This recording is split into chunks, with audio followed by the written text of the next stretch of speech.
Welcome back to the Z-List Cars after a very long hiatus of nearly 2 years.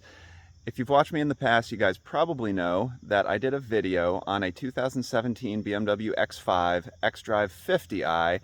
Standard, most X5s are the 35, the straight 6, the 50, now called the M50 these days, or actually right now the M60 is the V8 version. And for the F15 generation, 2014 to 2018, it was the 50i that came with BMW's N63 4.4 liter twin turbo V8. And I did a video explaining why I thought it was just a really good performance car value. Near super SUV levels of performance for a lot less money. And that was by far my most successful video, by far my most watched. And I'm tuning in to you today with a rather short video because, of course, the first day I have a chance to make a real video in a while, all my GoPro stuff broke on me. And a few things came up. Life gets in the way. I had my first child. Unfortunately, I had some health issues. I work a lot.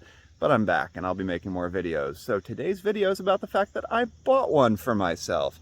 We're going to see that in a second and take a little tour.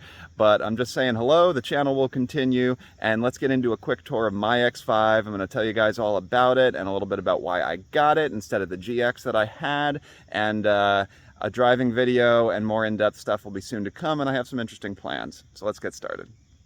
Alright guys, here she is. Now this is actually a 2017 as well. X5 xDrive 50i, nicely optioned. So as you can see, it has the M Sport package with the styling upgrades, the front 3 air dam bumper. This one has the optional upgraded 20-inch wheels that are done in gloss black, along with the front kidney grills. I am in desperate need of front tires, as you might see, and it has one of my favorite options that really drew me to this, which is the Mocha interior design package. So it is all Mocha Nappa leather with the 20-way multi-contour seats, a million different adjustments, full leather dashboard, leather door upper panels with the Mocha stitching on it. This one has the poplar wood. It has the executive package, so it has the ceramic controls and the iDrive controller and the climate controls, cold weather. Executive also gives it the soft closed doors, and this has Driver Assist Plus as well. So of course you got your blind spot, lane departure, pedestrian detection, stuff like that. And I have always admired these, and this was a particularly well optioned 50 that came into the dealership I used to work at. And it had 64,000 miles, little bit of a risk in my opinion, but these later N63 V8s after 2014 are known to be a little better. So I was definitely interested in that. But the M Sport, the steering wheel, the Mocha design seats, I just couldn't get over it. The interior was in excellent condition, still is. I've put some miles on it, taken it on some family vacations. As I said, I had my first child. I have a little son. You can see his seat in the back. But I think the white over Mocha is quite pretty. To be honest, I love everything about this car. Being a 50i, executive, driver assist, cold weather, Mocha design. It's got a lot of nice options, side and top view cameras. They all come with Harman Kardon. But the only thing I really don't like about it is that it's white. So there might be a wrap happening in the future, or a color change, but everything about it otherwise was perfect. The black accents, all the options, the condition relatively up close is, it's got some nicks, it's got some dings, it's got some paint chips, so rather than, you know, rectify a color that I don't really like, I think I am going to potentially just change it. So let's talk about that. So, as you guys likely remember, I had a GX460 Lexus that really catered to my outdoor hobbies. I live in North Carolina. I'm not right in the mountains. I have a little bit of a drive to them, but I travel to the mountains to go fishing and hiking and such often, and I wanted a rig that was going to be durable for a long time, go on some of the rough, unpaved, rutted roads that I take to get to these places. And with having a child and working, I just wasn't getting to the mountains very often, and I feel like I may have had my midlife crisis a little earlier than 40, and I was planning on getting my midlife crisis car as a second car to the GX, maybe something a la F10 M5, F80 M3, Didn't have to be BMW, but maybe an AMG, maybe something manual and small, but a fun car, Cooper sedan that had a lot of power.